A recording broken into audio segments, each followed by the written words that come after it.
Pemandangan di Stadium Sultan Ibrahim, SSI, pada minit ke-77 semalam semasa aksi menentang Buriram United benar-benar mencuri perhatian, bukan kerana jaringan gol, tapi kerana pintu keluar yang mula sesak lebih awal, melihat kelibat penyokong melangkah keluar meninggalkan tempat duduk ketika perlawanan masih berbaki lebih 15 minit, termasuk masa kecederaan, adalah satu pemandangan yang agak memeritkan. Pemain pelukan pemain ke-12, di mana minit-minit akhir adalah waktu paling kritikal.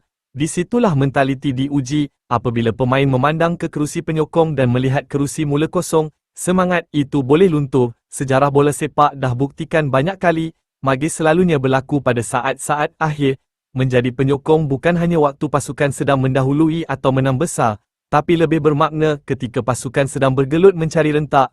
Kita faham, mungkin ada yang nak elak jam, ada yang kecewa dengan corak permainan, atau ada urusan lain. Namun, imej yang terakam di kaca TV semalam memberi mesej yang kurang enak kepada lawan. Pasukan lawan akan rasa mereka dah menang mentaliti apabila melihat penyokong tuan rumah mula beransur pulang sebelum whistle penamat.